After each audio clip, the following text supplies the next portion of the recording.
Welcome to another episode of Bringing Down the Grindhouse, a podcast where we discuss horror in media. And tonight, watch your back and wrap up your junk as we explore It Follows. Jeez. I'm Mitch. I'm Merv.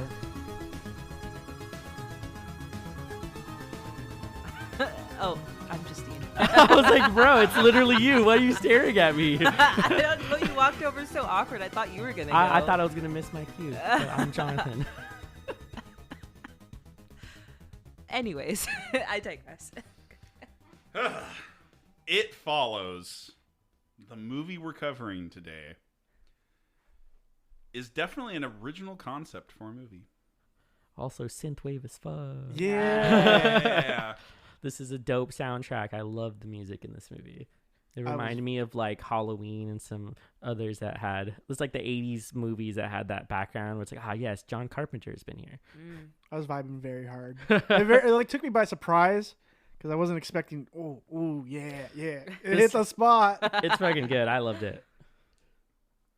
I also really liked that I could not place the year. I don't know when the fuck this was supposed to be set in. Yeah, that was something that I was kind of confused about because everywhere around them seems like very 80s. Like the tech is not that advanced, but then you have one of the characters that has this little like shell e-reader, which is very like, I don't know. I feel like that's a pretty modern thing.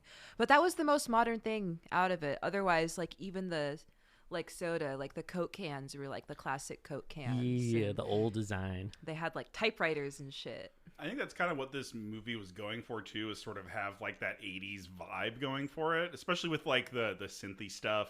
Yes. As well as like the setting as well. So all of that. You want to get in the production about this movie? I will absolutely get into production about this movie. So, It Follows was released on May 17th, 2014 in Cannes, and then March 13th, 2015, almost a year later in the U.S. Did it win at that festival? The Cannes Festival? Yeah. I actually Or don't. did it just premiere? I don't actually know. I know that it premiered there, though. Yeah, usually these kinds of movies they'll take up all of the awards because this one was really good. Mm-hmm. This one's particularly good because it's an original idea, kind of pasted over problems that were happening during like that time period, and then obviously this one had a lot to do with sex and this is like what, STDs. 2015? 2014. 2014 when it was released at the Cannes Fest. Yeah. I feel like during that time was sort of Very like indie a movie. next coming of the sexual revolution, but not necessarily sexual in a sex sense, but like sexuality. Yeah. And that the idea of feminism becoming more popular, as well as, you know, having different genders and Also a large push for sexual protection, so Yes. using condoms and then possibly not using birth control because it has some adverse side effects. oh yeah. But there was also the introduction of like IUDs too. Yes. Yes, that's true. The non-hormonal ones that just go in. So it's like either a copper one or some of the Yeah. ones that go in your arm, things like that, yeah. Ugh. which I've heard is obscenely painful. Yeah, I would never. I don't like weird things going in my body. Jeez. But as far as like the date and you guys mentioning the e-reader, what I did find out when I was researching is that e-reader is fake. It does not exist. Oh, I kind of want one. I know. I know, I wanted one too. I same. wanted one so bad. The I'm fact that surprised no one's made one. I know. There might be like specialty ones people made like on Etsy or something, but they made a device like that specifically so you couldn't place the date on the movie. They wanted it to be like a dreamlike thing that you were seeing so that you would feel kind of weird about what you were looking at. And that not being able to place things is very dreamlike. You'll often have dreams where you can't really see all of your surroundings or place whatever is around you. So that was part of the aesthetic. Cool. Cool. I kind of wish they made those because you could read on them, like the chick does in the So movie. Cool. They're It so was cute, the perfect too. size. It was Yeah, like little that handheld. was dope. I wish I could have one of those It for real. reminds me of like shell mirrors. I've seen like little compact Yeah, mirrors that are in a exactly. shell. This gives me ideas. More on the production notes. Yeah, do that. So we've got our director here is David Robert Mitchell. He also wrote the script for this.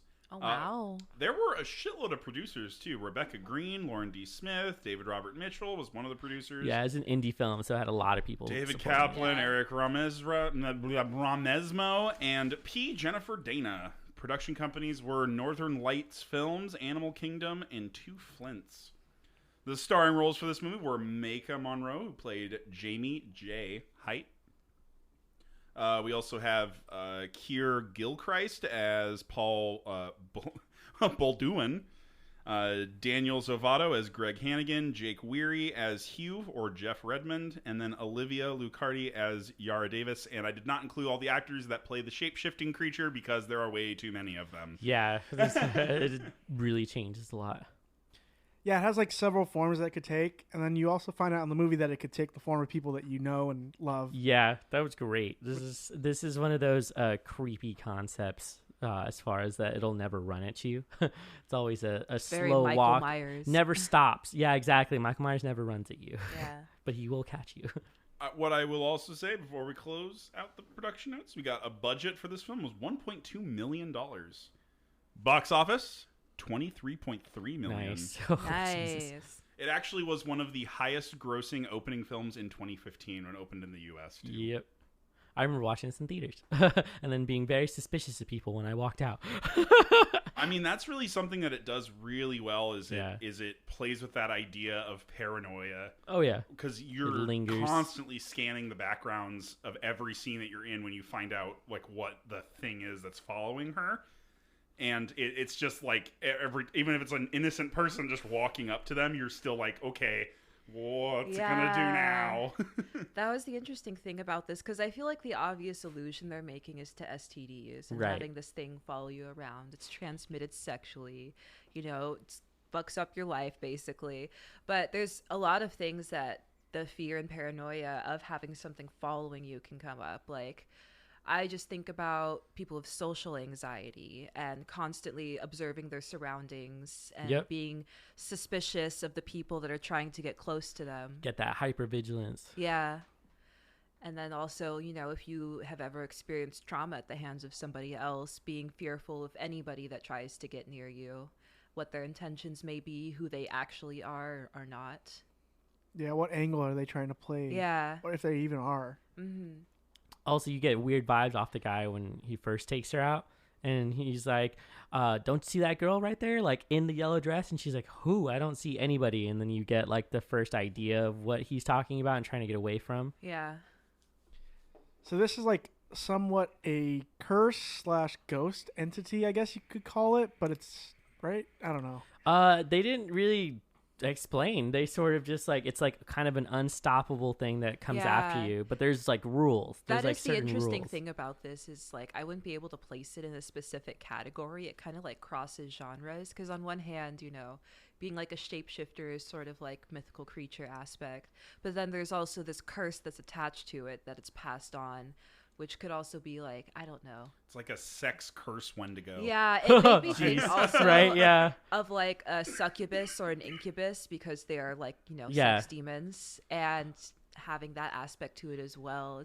It's just really interesting. They did a lot of like cross genres and cross lore within Yeah. this movie. I just assumed it was like basically getting STD and dying, like from AIDS or something. Yeah. And Yeah. so it was like once you got it, there's just kind of no escaping it. But Which that was for a an- really obvious one. Yeah. For an 80s setting, that Yeah, works exactly. really well, Right, too. totally. I think it was interesting because if it catches you and kills you, it fucks you while it does it. Yeah, apparently you only get to see it like once, I think, when it gets the older guy. Yeah. But it like looks like his mom, which is even more fucked up.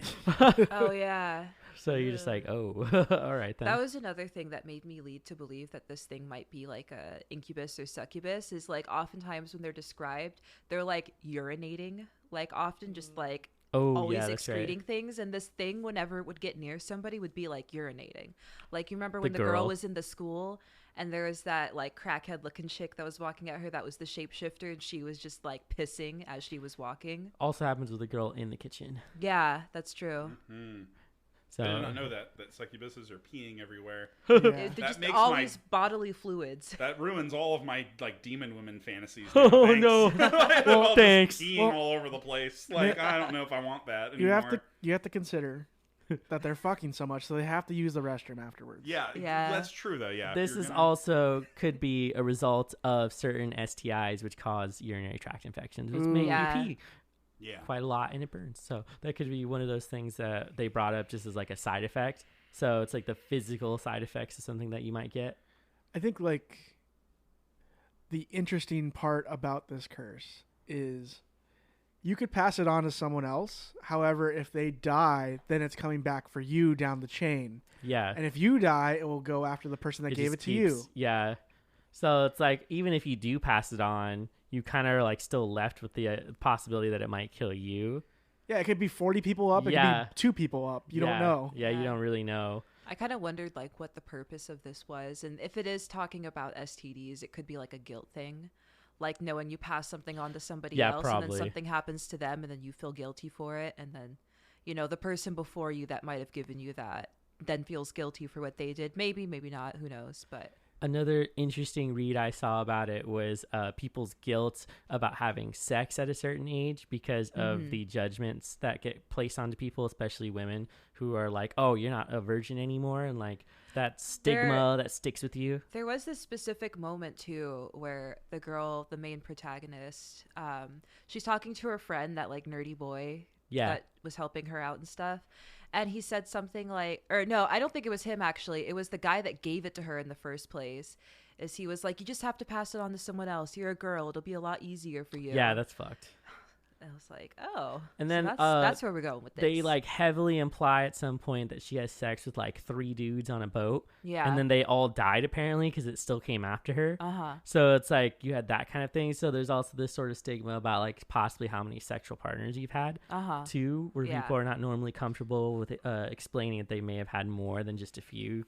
Because like supposedly the average is very low. Like across the United States, it's supposed to be like less than 10, I think. So it's like the fact that if you're over that, or any sort of like religious people who might feel a certain way about it. Yeah. So they layered a lot of stuff into the movie. There's a lot to unload in this movie. I totally wasn't trying to make a pun, but fuck. I'm a So now we're here with Justine's point of view. Yeah, this is my point of view. Got a lot to unload here. Well, here's the thing. Like, there's one part where Paul, her friend, he's been trying to fuck this girl for years. God, he's so pathetic. He's so horny. Honestly. Just a horny simp the whole fucking movie. I think the only thing I like about him is that he's watching old school B movies on the TV. Oh, I forgot to look up what those movies are. Do you know? Yes. Of course you do. I literally said while we're watching, he was like, I wonder it. what movie they're watching. And I was like, it looks like something Murr would recommend. Yeah. So you got Killers from Space is the first movie with like the space astronaut men. Yeah. And then one of my favorite shitty movies is The Giant Claw. Nice. If you've never seen The Giant Claw, super side note, they were trying to make a super nice production, and then they got the fucking giant claw, which is a big ass bird. They got the puppet made in Mexico, and it looked like garbage. It's so memey. It's so good. I love it. It's bigger than a battleship, is what they say. In the really? movie. Yeah. What the fuck? That was a tagline. 50s, very 50s. Yeah. So like that also leads me to believe the 80s time setting, because like I don't know, it's like the same thing with Stranger Things, how they like 50s movies and that too. Oh yeah, huh? Yeah. That was like a common thing to find on television at the time. And it's because it's black and white. The people who were growing up and not growing up, but the people who were making horror movies in the 80s, they grew up on the 50s stuff. Right. Yeah. So they're gonna put in those little nods. Yeah, definitely. But yeah, he's just a horny fucker. But he has this scene where he looks over a group of sex workers and he's thinking, well, it would probably be a little bit easier if I pass it on to one of them. Yeah, that's fucked. Yeah. Also, what's fucked up is the older dude having sex with her, and you're just like, why did this have to happen? Was he not a minor? I'm guessing not. Oh. But actually, no, wait, they're all older. Yeah, okay. They're all college students. Okay. Above 18. Yeah. Okay, thank God. Yeah, they're all 18 and above. And so it's like a college-based thing. I think the part that really got me was when she is sitting in the classroom and notices the old lady walking towards her. And they do the zoom. Oh, yeah. Yeah. Oh my God, the cinematography in this shit is so good. It's really good, yeah. They have my favorite fucking shot too. Which one? It's one they used to do this in the 70s movies when like they'd be busting into a room in like a store or something. They would just zoom in while the person's walking in. And so it was just like when she was going to the ice cream store, just doom. Oh. They hit that fucking it was so good. Also, shout out to the scene where they go into the beach house and you see the trees Yeah. all line up super nice. Oh, that's true. I like that one a lot. That was I I was trying to figure out which one was my favorite, and I think I like the very beginning where you don't get to see what she's looking at, and it moves around her in like one motion. The 360 camera. Yeah, and does like a full 360. Was that when she was at the school? She was researching one of the photos, or is that something else? That's just right at the beginning, Oh, like okay, the 'cause first there's girl who gets another killed. moment after she had gotten the curse thing, where she had found a book somewhere. I think it was actually a porn mag that had a photo in it of a couple, and so she went to her school to check the books to see if they had gone there. And while you're there, it's doing the 360 rotation, and it pans to the window, and you just see somebody walking straight Oh towards god. the camera. Oh yeah. And then they turn, and you see them again, and it turns back, and the person's It's still on closer. their path, a Yeah. little bit closer. Ooh, that was a good moment. That is a good one too, actually. Yeah, they're really well done for the cinematography and Yeah. the music. I think the cinematography, honestly, is what made this movie so terrifying. Is I think with a lot of horror movies nowadays, is the scariest parts are the parts that are unknown or just kind of in the background, not necessarily obvious. Yeah, this purely used things that you would fill in with your mind is the biggest fear. What a Yeah, like seeing a shadow behind a curtain or something like mean- that, or person walking in the distance. I mean, also like anticipation is also Yeah. one of those Yeah. big parts as well, and I think that's something that cinematography does really well. Is it gives you a lot of like open space and like dark corners and things like that. So there's one that's in the house when the like all like the fucked up looking girl comes in, Oh, when yeah. they hear the window break and he's running upstairs, and the shot is just of the stairs and like the side corridor that goes to the kitchen. So you're scanning up the stairs to the left, like where could the thing come from, and like that is like one of the big like paranoid parts, is you're constantly looking all over the place for it. Also, the big dude coming in through the door scared the Yeah. shit. Yeah, fuck that. Yeah, Yeah. he's fucking. He like frightening. lurches down and comes into the room, and you're like, "Oh fuck!"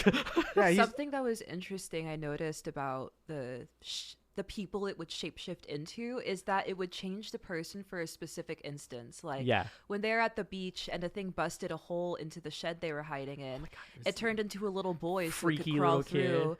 Versus when they're in the house and that giant dude showed up, you probably want a big dude to move through the crowd of people. Yeah. And it's just an interesting thing I noted about its ability is that it's intelligent in what it shapes into. Even like on that beach scene, it turns into the big guy to break the door. Yeah. And then turns into the little kid. Yeah. So Right. it's really Fucking yeah. that kid gets tossed too after he Yeah. hits him with the chair. He's like, "Wow." I also know one thing about the production is that there's a part where they're in like the climax of the movie and they're throwing the toasters and shit. And they're like, "What does it look like? What does it look like?" Yeah. And then she screams, "You don't want to know," to her sister. There's no father in this movie. Oh. That was something Where are the also we parents? talked about. There are no parents in Yeah. this movie. You see the mom for a little bit, but Yeah. not really. You don't even really see her face. Yeah. You see them mostly just in the photos. And that's the thing. Yeah. The director implied that the father passed away, and then that entity turned into her father while she was killing it. Oh, jeez. Yeah. Some Also, fucked up shit. that last scene was a little bit confusing to me though, I think it's meant to be like that though. because I would assume that just dropping any of those in there while she's in there would kill her like immediately, but it It's a didn't. pool. If they're It's a not big plugged area. in, then they won't. But they were all Generate plugged it. in. But when he threw them, they broke off from their cord. Oh, that's Because fair. the cords aren't really that long. It's like if you throw a toaster in the ocean. Nah. Oh, that's true. That's Yeah. true, yeah. It wouldn't go through all of the ocean. Yeah. That's fair. The big space. One thing that I thought was very interesting was they bring up like the intentions for people about dating. Yeah. It's really well because she's preparing for the date. She's like, "I really like this guy." You're like, "Yeah, you know what? I like him too for you." And he's just trying to get his fucking bang out so he could get the fuck out of there. Yeah. Uses a fake name, has Literally a fake house. chloroforms her afterwards so he can tie her to a chair and explain what happened.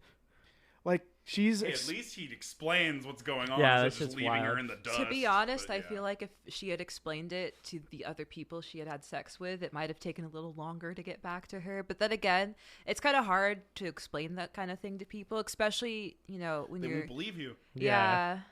And then I feel like also just being a female in that situation, like I don't know what it is. It's sort of like a power dynamic thing that I feel like a man could feel much more easily that he could overpower a woman in a situation and get her to like listen to something, versus if a woman were to say that, she might feel that what if they retaliate in some way? They're like, oh, you crazy, whatever. Yeah, that's an interesting point, because that probably would happen. They either like brush it off as like they're crazy, Yeah, or they would get mad and probably get aggressive. yeah, Then that point, she might even die from just the guy. right, exactly. Or she could tell someone about it, and then they would take advantage of that situation and have sex with her anyway. Because they're like, yeah, I'll help you. And Yeah, then end up having sex with her. Her date's an asshole. yeah. Also All that, right? yeah. Already an asshole, but he's even more of an asshole because he just drops her off in her fucking underwear. Yeah, true. Doesn't even like, he could have just like dressed her while she was knocked out or something. And like her but purse and stuff was left at the site they Yeah, were all at the too. shit she Like the had. cops found it. Yeah, that was crazy. How inconsiderate. Yeah, really though. But yeah, that was thinking, like, when you, I don't know if you live with your parents or not, like sometimes you're like, hey, would I bring this partner to meet my parents? It was Also, kind of like one of those no things. parents in this movie gives to the illusion that it was very dreamlike. It's like, what is that cartoon? The Ed, and Eddie show where there was no parents? Yeah. And they thought they were all dead and in purgatory or something. That's the theory. Yeah, there was like some crazy theory. So it's like, this is kind of similar where you have no sort of like parental authorities really.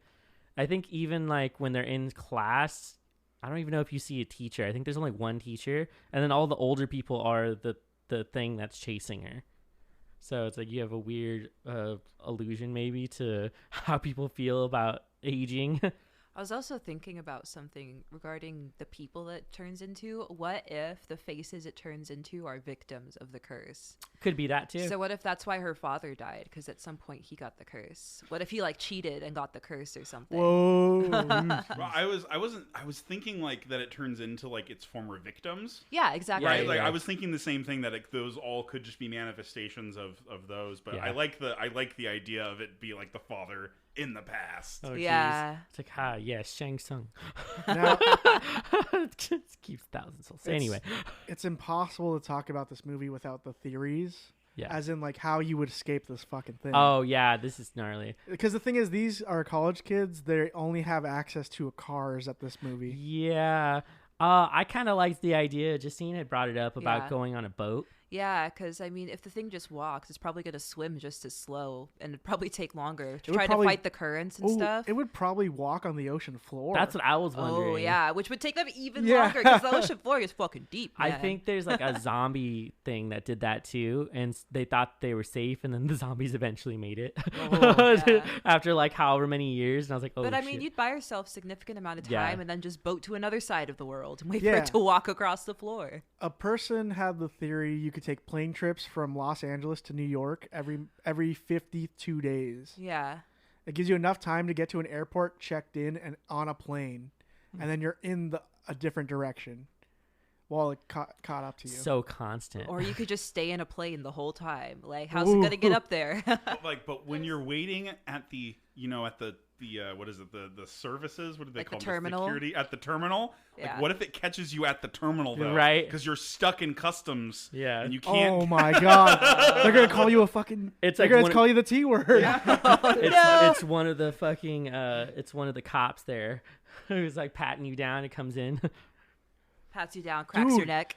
Oh my Right. god, you would just see a lady die Yeah, in midair, exactly. like Yeah. get crushed. That Yeah. was a really interesting scene too in this movie when they're at the beach all just chilling and then you see the Grabs girl's the hair hair. get pulled. I think I've seen that before in like a lot of ghost movies and demon movies, but it's kind of Definitely. like it's really interesting because that's something that's very affirming to people that can't see it, that something is there when you see something physically happening that Right. should not be happening. What do you guys think? Would the scene be more or less effective if they never showed the girl walking up to them?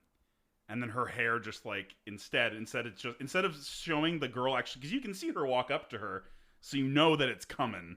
Mm-hmm. And then when it gets to that point, her hair lifts up. Like, but what if they just took out the girl walking up to them and you didn't even see her? Oh, it'd be I think even it fucked more me up more if terrifying. I I didn't see yeah. it. Yeah, no, honestly, yeah, that's what I was thinking too. I was like, maybe they shouldn't have included that. Maybe like to up the the ante. Yeah, exactly. Then they like do a little bit of fire, like shooting training, like they're like firing Sorta. guns, kinda. I mean, like they eventually use it to kill it. I love that he fucking try to shoots kill one of the it. friends in the leg. Yeah. Yeah, I fuck. like how no one went to go help her too. Like Like, yeah, you just cap your friend on accident, and no one's going No over one there. helped to her. she's be just like, over in the corner, like, oh, my leg. I got shot. I was so pissed watching this, just seeing her like it's right in front of me, and like all of her friends are on the other side of this fucking holy ghost. shit. I'm just like, oh, this is all I bad. I kept thinking that too. Like, don't shoot at your friends, bro. I just got to give props to the one that decided to throw a sheet on it. Like, why did we not think about this before? Yeah. And also at the end, I'm assuming they didn't kill it, right? I don't know. That's the thing that was interesting because at the ending, she passes on the entity to her little guy friend, Right. and then you see them holding hands and walking down the street, and there's like people on the street, and I kept scanning. I was like, all right, where is it? And there's a person that's walking directly behind them, but the thing is he's like looking around and stuff, so I don't think it actually was the thing. But even still, like, it just goes to show that fear is always gonna be there. Yeah. I mean, that last shot when they're walking away too is just the camera directly behind them. So that's also like a good, I guess, like a callback to like the idea that it is still following them. So maybe that's what it's trying to explain in that one, is that it is actually still out there. They Yeah. didn't think they could really kill it, did they? Right. Sort of shit. Or they're just living with it. Yep. Pretty much. I mean, in a lot of cases of STDs and STIs, you do just have to live with it. Yeah. Yeah. Very true. Jeez. Well, shit. You have a favorite scene? Favorite scenes. I'd have to think about it for a moment. One thing I want to say before John gets to his favorite scene is that this movie is a great example of talk to your sexual partners, figure out what they're about.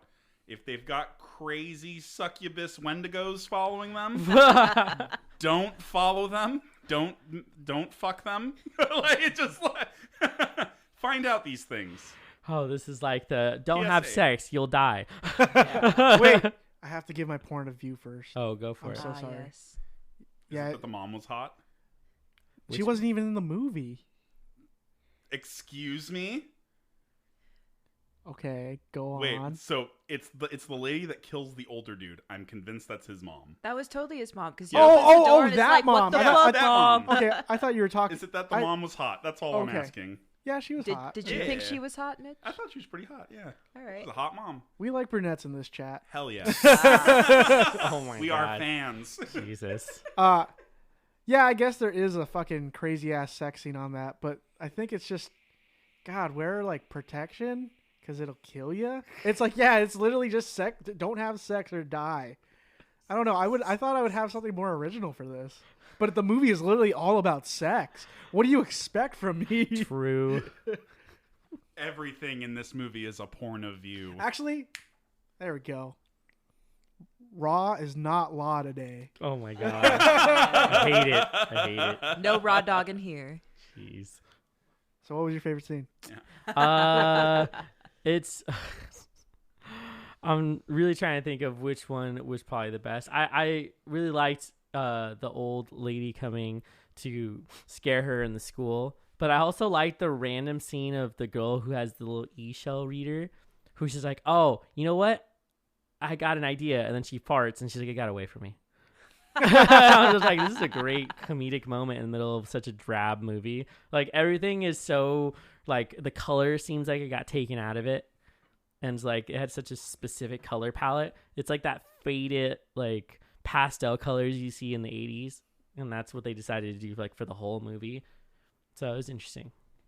I think my favorite scene was probably the one I mentioned earlier when they're in the school investigating the photo they found. Yeah, and that's a you good have one. that 360 shot of somebody walking across the yard in the distance, pans to them, pans to the person in the yard again. That was just, it was such a good moment because you're looking at it and you're like, is that person, that's one of the things, isn't it? And then it pans away and you're still thinking about it like, oh, where's it going to be? Right. And it's affirmed once you come back around again. I'm also a fan of when they put the camera in the back of a car. Yeah. Like kind of behind the back seat, and it's looking straight out the front, and it moves with the car instead Yeah. of like staying stationary. Like it's somebody in the car with Yeah, you. exactly. So I enjoy those kinds of scenes too, and there was at least one of them in this movie. Uh-huh. All right, well, I kind of have like two, because I really like the opening scene of this movie. I thought Yeah. it set the tone really well for it. Yeah, Girl calling her dad to say bye. basically. But also, I like the beach scene a lot because that shows what this thing is capable what they're of. dealing with. And that's like, because otherwise it's a walking naked person sometimes. Definitely ups the fear scale. Yeah, because you're like, it's powerful. It will interact with people who it's not supposed to kill either. Yeah. Somebody Yeah. tried to fight it, and the thing like flung him through the air a couple feet. Yeah, he had I a do scar wonder if too. it would kill people to Yeah. get to someone else. It never really does, though. Even when there's people in its way, it won't kill them, but it will, it will them. dispose of you. I mean, they might die in the process of disposing. True. I think I have two. I think the first one is seeing the like 1950s movies on this old TV and just like watching them make jokes at each other. Right. That's very nice. But my all-time favorite scene is when the chick passes it on to the older gentleman, and she's like watching his house from her own house, and you see like she's like, "There's a guy walking. Oh, okay, that's not him." And then she sees him go over, try to open the fucking door, grab the rock, and actually get in. It was terrifying. It's crazy that it's him breaking into his own house. Yeah. Yeah. Like it was very scary. But again, there goes that intelligent shape-shifting, because no one would suspect you breaking into your own house. Especially, I consider this to be like a small neighborhood, since everyone kind of lives next door to each other. So they probably see all kinds of shit, and like they know what you look like, and they would expect, oh, you're walking up to your house and breaking your own window, probably forgot your keys. It's gonna cost some money to repair your window, but whatever. Yeah. It's smart because no one would stop it. And, when it was out in public stalking people, it would wear clothes and look like a normal person. But when it came to closed doors, it would be like naked and disgusting. Yeah, there's the scene with the naked man on the roof. Yeah. That shit's wild. Also, remember that people who don't have the curse can't see it. Yeah. Also a big That's deal, another too. thing. But Huge yeah, it would help disadvantage. it to blend in, True, yeah, for people who do know what it is. That Yeah. shit for spooks sure. me. Anytime other people can see things and you can't. But I think also if you get it, then you're able to see it even if you don't have it anymore. Because you remember the first guy? That's He true. saw the thing walking up. So it would also be kind of a protection for himself that if somebody was nearby that knows what it is, they'd be able to see it like she did, They also had that fake out. Do you see that girl right there? Yes. As she's walking to soccer practice. Cool. Well, you know what? I actually got to go. As soon as this fucking ends their meeting. Yeah, that was fucked. I mean, it's wholly original. I think it's a really good movie as far as the concept they came up with, and it lingers with you afterwards. This isn't something you kind of just forget as soon as you're out of the theater. Yeah, I think I made you, after we watched the movie together, I made you go and get the mail or something. Yeah, dude, I was spooked walking outside, man. I was like walking out to the front to get the mail, and some guy passed by with his dog, and I was like, I've never seen this fucking guy around here. Who's this guy? I've never seen this fucking dog before. Yeah. What's the deal with the dog, huh? I don't even go outside, so I'm just like, what am I even talking about? I don't know anyone who lives here. It was funny. Yeah, I got pretty spooked. So what would you rate the movie then? I rate this movie really highly. I rate it like a 9, almost a perfect 10. The only reason I don't rate it a 10 is because I feel like it was almost too mysterious, but that's just a personal preference thing. I would have wanted to explore a little more about like other people that it may have encountered, like maybe even looking through old records and seeing unusual deaths would have been a good thing to kind of go through, like go to police records or weird things on the internet. Yeah, that was my thing too, is I wanted more of like the research element to be added to this movie. Get into a research montage. Yeah, I would give it like a 9 for the same reasons. I think it's a really interesting concept, super original, like definitely something that's spooky and would make you feel some type of way. Yeah, it's not a jump scare kind of thing. It's except not for a the jump one scare. moment. It's more of like it's just a constant fear thing, and when's it going to get closer? But yeah, I would like it to get more into the lore of what this thing is, where it comes from. Like you had said, looking into police records and seeing if any mysterious deaths have happened before, to know, because you could definitely track where it had been that way. But it's a really good length for the film, and I think that's why they did it that way, because they didn't want to fill it with too much stuff. Right. So like you have a good idea of the danger escalating as they get into different parts of the story. And like Mitch had mentioned, they raise the stakes right at the end when you realize that it's very dangerous, and then they like have to take action, and that kind of pushes the story forward. And so this is the thing that they did really successfully, is that the film is not too long. Yeah, it seems like it's the right time length, and it has really good pacing. I think I would also give this movie a 9 as well, probably for similar reasons that John was saying as well. I would like a little bit more research, but at the same time, having it be something that's not explainable makes it more awful because Right. you don't even know Yeah. what its weakness is. You don't know anything about it. It's just it. It follows. Hence the name. Yeah, it follows. Wonder if it's hanging out in sewer drains and shit. Yeah. We're giving 9s across the board. Nice. Another 9 today. It's a really original concept. It made me fearful of having sex. Wait, you have sex? Oh my Oh. God! I just witnessed a murder. I don't either, Mer. I don't have sex either. Yeah, I don't do it. I'm a Christian. Yeah, I'm not man, really a fan. You know, I'm not. Your girlfriend would say otherwise. But anyways, no, just maybe more cautious. Just like, I should be thinking about this more. I should be asking questions. Oh my God! It's like I specifically remember you mentioning something about Raw last time, but I can't think of what it is. Oh yeah, Raw is life. Raw is law, actually, Terrible, but not today. but not. But not today. yikes. Sketch. Anyways. I think it's an original concept. The cinematography and music are A+ in this category. Yeah, this is gonna. You could listen to the music on its own, and it's probably very eerie. About to look up the soundtrack after this. Same, actually. And it doesn't leave for a sequel, and they shouldn't. And if you're thinking about doing it, don't. Yeah, I feel like it's a very good standalone film. You don't really need anything else for it. So, definitely one of those films you should check out. It's been a good one in the most recent years. A really good indie movie. And that's pretty much it. Who wants to take us out? I haven't done it in a while. Do it, for it. Justine. Hit it. Okay. So, as you know, you can find us just about anywhere. You can find us on Spotify, Apple Music, iHeartRadio. You know, anywhere you stream podcasts, we're probably there. Check us out, Bringing Down the Grindhouse. We're also on the social medias. We got the Twitters, the Instagrams, the Book of Faces. Check our posts out. We have... The Book of Faces sounds so ominous. It's like, oh. I prefer it over Facebook. It seems more mysterious.